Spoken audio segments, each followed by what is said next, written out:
Say, I am the greatest. Look at us, mama, we made it.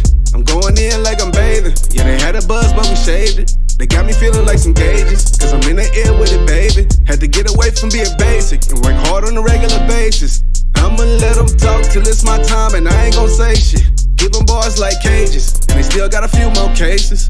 You can unplug from the matrix, then open your mind a little and see that it's fucking funny like a condom riddle. Ladies and gentlemen, welcome back to another episode. This is Talking Riches again, you know. We back here with the BU crew, you know. Got my guy, OC 2 times here. Getting in the son of the one and only Show Money.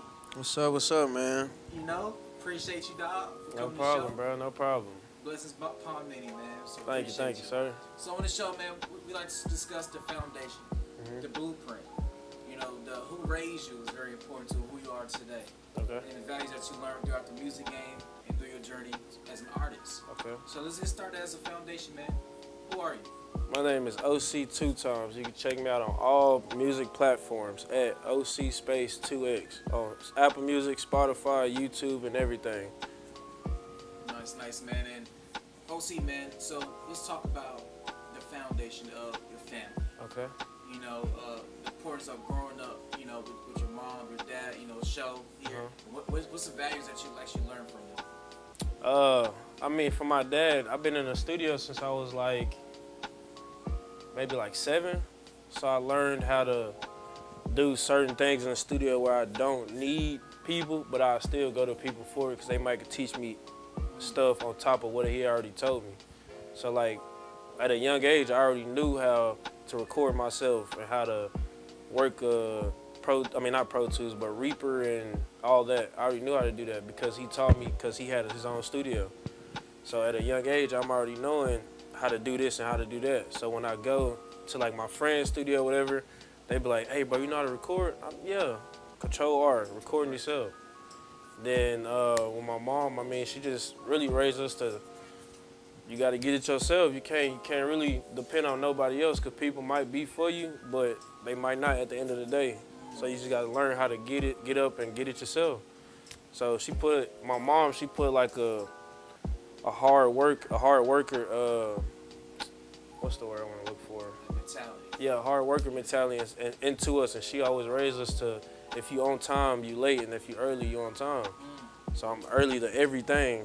So she put that into us. My dad put the music into me, taught me how to go get it, and then now I'm chasing the dream, trying to get it. Nice. So did you realize that at the age of 7 you always want to become a musician, or did that came over time? When did that start for you? Nah, at the age of 7, nah. When he built his own studio in his garage, and I was playing Mortal Kombat. Yeah. And he was like, I was a kid. He was like, hey, mute the TV. And I'm like, all right, mute it. I was just playing, and they was rapping. And it just caught my attention. I just looked, put the controller down, was watching them work and do all that. And then I'm like, all right, I think I could do that. Then he moved to a different house, built another studio. I'm in the studio with them every time they was going. So then I started watching and started learning stuff. But then at the same time, I'm a kid, so I'm gonna be a kid at the end of the day. Right. So I was still doing kid stuff, but I was still learning stuff on top of that. But then when I hit like freshman year, 9th grade, I met some friends that was trying to make music. So then started hanging with them. My friend built his own studio, and we just started recording from his house in like a little corner. And then at first I was like, man, I don't want to do music. As growing up, I'm like, nah, I don't want to do music, but I noticed just in case my friends want to do it. Correct. So then when 9th grade came, they was like, you want to hop on a song? And I was like, I mean, I ain't no rapper, but I can give you what I know. Right. So then hopped on a song, my first song ever. It was all right, but it wasn't the best. Correct. So. It's the first though. Yeah, it's the first song. So after that, then it was like, I could do this music, I could do it. So then started getting my laptop, buying my own equipment, having it at the house, recording myself. Or I go to my friend's house, you know, we record songs or whatever. And then as time came, I was just better and better. So now, I'm at where I'm at now. Yeah, building and growing and grinding. Yeah. And especially that process, you know, if you like, be one of the youngest on the team, and you got a bunch of OGs, you know, in the game, you have basically your big brothers. Yeah. You know, you're like a young brother, but you kind of the energy and everything too as well. It makes everything stick together. Yeah. So what did you learn? What can you say you learned from each one of them that make you a better artist? From Coop, I learned that you really gotta find your own lane. You can't compare yourself to no major artist. Like Coop will come up with the craziest hooks ever, and you'll be like, dang, that hook go hard. So I learned from Coop that, yeah, the hook might sound good, but you can make it better. So from him, I learned that. From Jew, me and Jew, he like a year older than me. So me and him both really just learning from each other and really trying to build from each other. So he might hop on the song I got, I might hop on the song he got. But we never like try to sound like each other, but we'll both try to like feed off each other. And then like if I got an idea, he might ask me. If he got an idea, I might ask him. And then we'll see how to make the song better.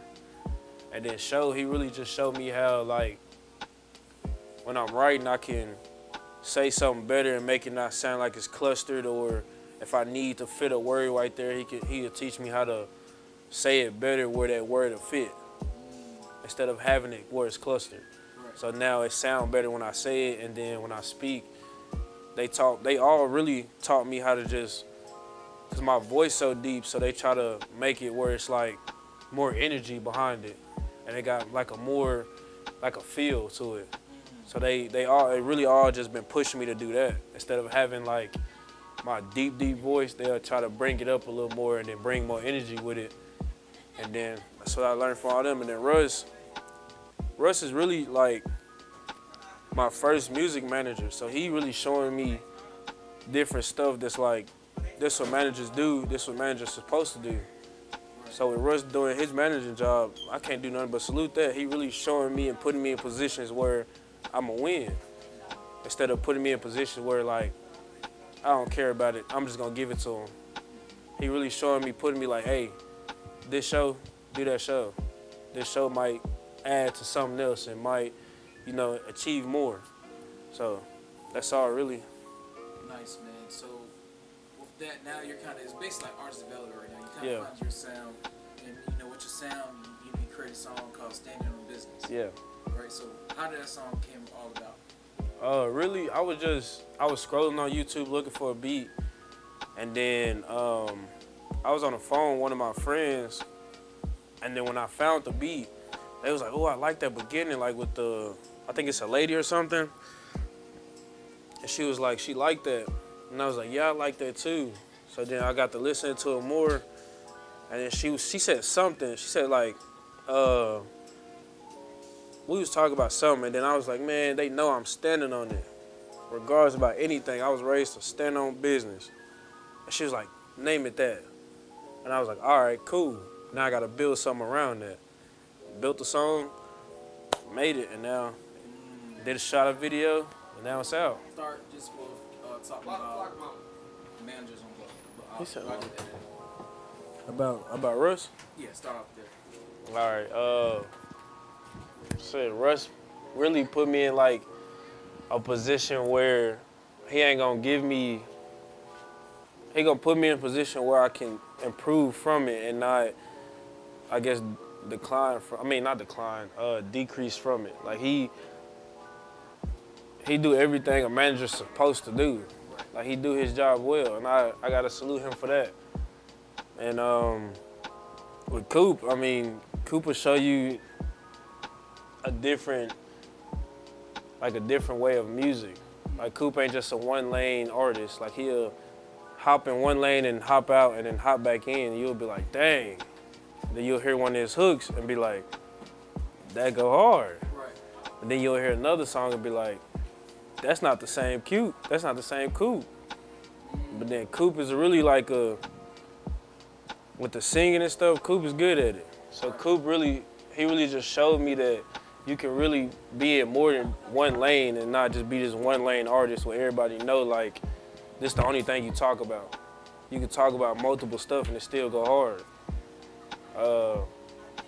He really showed me how to, since I was young, he really showed me how to work in the studio, how to do this and do that so I don't have to depend on people and I can have my own studio and practice and make practice turned to perfect. So when I go to a studio, I already know what to do and how to sound and what I need to do. And then me and Jew, we really just feed off each other. So if he got an idea, I got an idea, we really feed off each other and just evolve from that. And if we on a song, he might do a hook or I might do a hook, and he'll throw me an idea, I'll throw him an idea. And if it sounds good, we'll go with it. If it don't, we'll try to come up with something else and make it better. Okay, so as a group, everybody kind of compliment each other. Yeah. The energy. You basically taking a piece of each person, all the way from the management, all the way down to Young Juju, and kind of applying to yourself as an artist to get better and to perfect your repertoire, perfect your craft. Yeah. So with that, you're making grinding music out in the studio today, and the motivation and the energy that I see, that's why I love coming down here. I just gotta ask a question. You come down here every so often. I was like, of course. If they call me, I will come. Because the energy is dope. So with that, what are some things that keep you motivated, keep you going every day? Some words of wisdom for the folks. Really, you just gotta go and go get it. You can't really depend on nobody, because even though they might be your friends, your family, you can't really depend on them, because they might say they're here for you, but at the end of the day, they might not. Right. Sometimes they might be for you, but at the same time, they might not. So really, you just gotta get it for yourself or find the reason. If you don't want to get it for yourself, find a reason to get it for somebody. Or like if you have a kid, that could be your reason to go get it. That could be your reason to wake up every day even though you're tired, go to work. That could be your reason to, even though you got 2 jobs, hit the studio if you make music. Or do whatever you're doing, just find a reason and stick to that reason, so every day you know, like, this is the reason I'm doing it. So if you finna have a baby, you like, dang, I gotta have this money so I can pay for this, pay for that, pay for this. I can't miss no days at work. I gotta go to work so I can get this full check, put money up and pay my bills. Or if you got mortgage, a car note or whatever, you got a reason why you should go do it. Now you might miss a day and your car note might get paid, but at the end of the day, you're gonna be broke once you pay your car note. So you just gotta really find a reason and get up and go get it. Oh, nice, nice. So how can someone reach out to you to be a big brother as a new artist in the game, how to navigate for the things that you learned, and how can someone reach out to you for bookings? Really hit up Russ at Make It Legendary on Instagram. I think it's make_it_legendary. Or you can just hit me and then I'm gonna send you his Instagram at official with 2 L's OC_. Hell yeah, man. So I appreciate you. 8 second interview. No problem, man. Did it. Then overtime just get better. Overtime, yeah. Bro, man, you got it, dog. Overtime, man. Yes, sir. That's good. It's perfect. So next y'all see Coops. You know what I'm saying? So after Coops, then I'll be everybody's. Then we'll do the editing and post and all that. Then everything will be like together. You catch on YouTube, Then y'all can follow me too. My phone died, cuz. Oh, my shit died, cuz. Follow me on Instagram at official with 2 L's OC_, man. The biggest OC. Check me out on all platforms at OC space 2X. Everything bigger in Texas. That's why it's the 2X. Don't ask again. Don't ask again. Let me cut the camera, because what the fuck? Nah, keep that last part, keep that. Yeah, that's it. Keep that. Before Coop, come on, move out my way so I can use the light. Thank you. Damn. Keep that last part. Celebrity